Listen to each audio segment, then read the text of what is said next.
ان سے ملنے کے لیے وہ سلام عرض کرنے کے لیے آیا تھا اور کسی بھی صورت میں یہاں پہ آپ سے مخاطب ہونے گفتگو کرنے کے لیے نہیں آیا تھا، نہ میری ذہن میں یہ بات تھی. بہرحال ایک بہت اچھا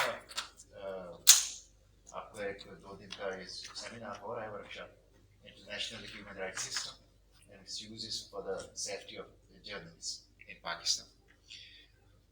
حقیقت یہ ہے کہ اس وقت پاکستان کے اندر تو کوئی آئین نہیں ہے. اس وقت جس کو کانسٹیٹیوشن کہتے ہیں وہ نہیں ہے. اس کی وجہ کیا ہے؟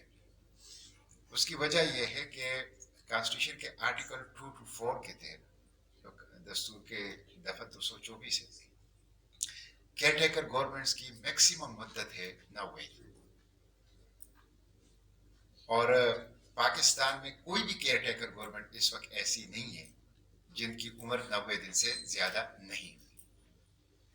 تو اس وقت جو وفاق اور صوبوں میں حکومتیں ہیں وہ انلیگل آکوپینٹس ہیں، they are not legal rulers, number 1. Number 2، election commission of Pakistan کے آرٹیکل 224 میں ڈیوٹی لگائی گئی ہے کہ وہ ود ان 90 days جب ڈیزالو ہو جائے اسمبلی فیئر فری اور ٹرانسپیرنٹ الیکشن کریں. اس کے لیے آج کے اخبارات میں ہے کہ 17 ارب روپے سے زائد جاری کر دیے گئے غریب عوام کے ٹیکس پیئر منی سے. لیکن الیکشن کمیشن نے اپنی دستوری ذمہ داری پوری نہیں کی. اس لیے میں پارلیمنٹ کے فلور پر بھی اور پبلک میں بھی کہتا ہوں کہ ان کو تالے لگا دیں اور فارغ کر دیں جو اپنی دستوری ذمہ داری پوری نہیں کر سکتے. تو ایسے حالات میں آپ لوگ کام کریں. اس وقت پاکستان کی پولیٹیکل پارٹیز سے کوئی مجھے توقع نہیں ہے کہ وہ ہیومن رائٹس کا، آزادی اظہار رائے کا جھنڈا سر بلند رکھیں گے. کوئی توقع ہے تو آپ سے ہے، اور آپ کے بعد کسی حد تک جو لیگل فریٹرنٹی ہے وہ کلا ہے ان سے. اب صحافیوں کو کیا مشکلات درپیش ہیں تو ایک بڑا موضوع ہے، لیکن میں 2-3 ایریا کے اوپر اشارے کر دیتا ہوں. سب سے پہلی چیز جو ہے سیکیورٹی. صحافیوں کو 3 مختلف طبقات سے شدید خطرات درپیش ہیں.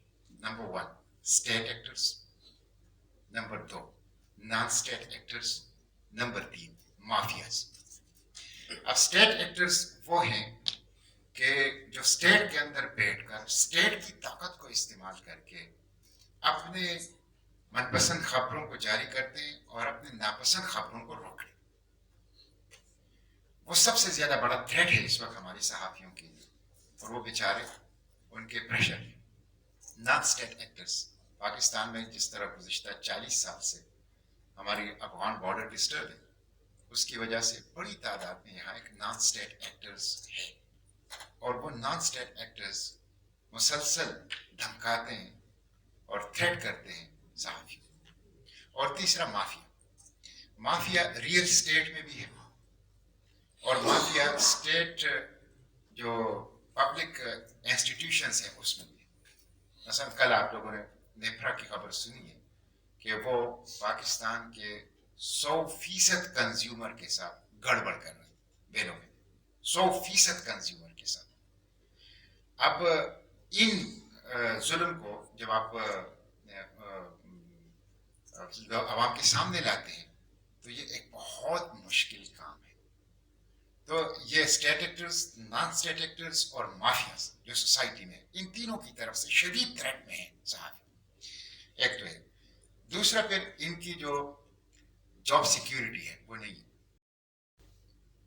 جاب سیکیورٹی نہیں ہے. اور وہ ہم نے دیکھا کہ سینکڑوں ہزاروں صحافیوں کو کہ جنہوں نے اپنی بال سفید کیے تھے اس پروفیشن میں، ان بیچاروں کو بیک جنوبی قلم with the one stroke of pen ان کو ہٹا دیا گیا، اور کسی نے اس کو روکا نہیں. تو جاب سیکیورٹی نہیں ہے. وہ بیچارے کسی وقت کسی بھی فون، کسی بھی ٹیکسٹ میسج کے ذریعے سے فائر کر دی جاتی. پھر جاب سیکیورٹی کے ساتھ ان کی جو سیلری ہے، پیمنٹ ہے، وہ بہت ہی ظالمانہ ہے. اور آپ اندازہ کر لیں کہ ہمارے پارلیمنٹ کے سامنے ایسے لوگ بیچارے ہارٹ اٹیک ان کو پریشر سے ہوا ہے کہ جو ان کے اوپر کام کا پریشر، اور جو گھر میں ان کے مالی خراب صورتحال تھی اس کی وجہ سے ان کو ہارٹ اٹیک ہوا. اور ہارٹ اٹیک کے بعد ہمیں پتہ چلا کہ ان کو 6 ماہ سے تنخواہ نہیں ملی. 6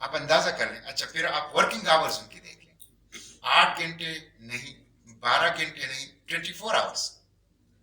اور پھر سیلری وہ جو انسکل لیبر کی سیلری ہے اس سے بھی کم. پھر جاب سیکیورٹی, کوئی جاب سیکیورٹی نہیں.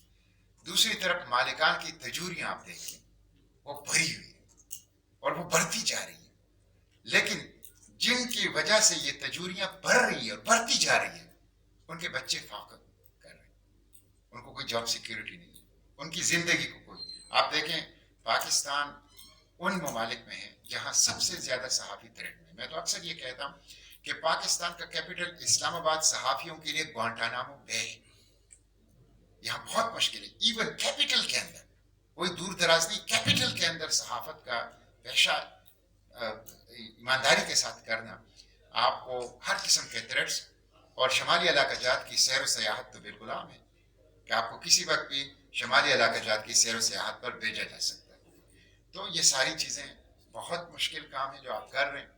اور مجھے دکھ ہے بحیثیت پارلیمنٹیرین اور بحیثیت پالیٹیشین, مجھے افسوس ہے کہ پولیٹیکل اسپیکٹرم اور پارلیمنٹ آپ کو تحفظ نہیں دے سکی, آپ کے ان مسائل کو, ان مشکلات کو حل نہیں کر سکی. میں نے ہمیشہ سے کوشش کی ہے کہ ان کے لیے بھی آواز اٹھائی. جو پارلیمنٹ کو کور کرتے ہیں ان کو علم ہے, میں اس کی تفصیل میں نہیں جاتا. اور اس کے ساتھ ساتھ میں خود کوشش کرتا ہوں کہ ان چیزوں, آپ دیکھیں آخری مہینے کے اندر قومی اسمبلی جب فارغ ہو رہی تھی, 120 لاز انٹروڈیوس ہوئے, which are record in Pakistan history. 120 laws میں سے 75 لاز پاس ہو گئے, یعنی ایکٹ بن گئے. اس میں سے کوئی عوام کی فلاح و بہبود کا نہیں تھا. اس میں آفیشیل سیکرٹ ایکٹ, اس میں آفیشیل سیکرٹ ایک ڈریکونین لا ہے, بلیک لا. پھر اس میں آپ دیکھ لیں, اس میں پیمرا کے حوالے سے قوانین میں ایسی چیزیں, اچھی چیزیں بھی تھی اس میں, لیکن اچھی چیزوں کے آڑ میں اس کے اندر بہت خوفناک چیزیں بھی ڈال دی گئی تھی. اس کے سامنے ہم ڈٹے رہے. پھر آپ اسی طرح دیگر لاز. تو یہ ایک بہت بڑا ایشو ہے. میں اپنی طور پہ تو کوشش کر رہا ہوں, لیکن سچی بات یہ ہے کہ جس طرح آپ لوگوں کی سپورٹ ہونی چاہیے, پشتی بانی ہونی چاہیے, بدقسمتی سے وہ نہیں ہوا. میں آپ لوگوں کو اسلام آباد میں خوش آمدید کہتا ہوں, اور خصوصاً پشاور کے صحافی جو ہیں وہ ایک میدان جنگ میں ہیں, اور وہ بہت بہادر ہیں, بہت جرأت مند ہیں, اور انہوں نے بہت ہی مشکل حالات میں, نامساعد حالات میں سچ کا اور حق کا پرچم سر بلند رکھا ہے, آزادی صحافت کا پرچم سر بلند رکھا ہے, اور اس کے لیے انہوں نے بہت بڑی قربانیاں دی ہیں. تو میں آپ کو سلام بھی پیش کرتا ہوں, سلوٹ بھی کرتا ہوں, اور آپ کے لیے دعا کو بہت شکریہ.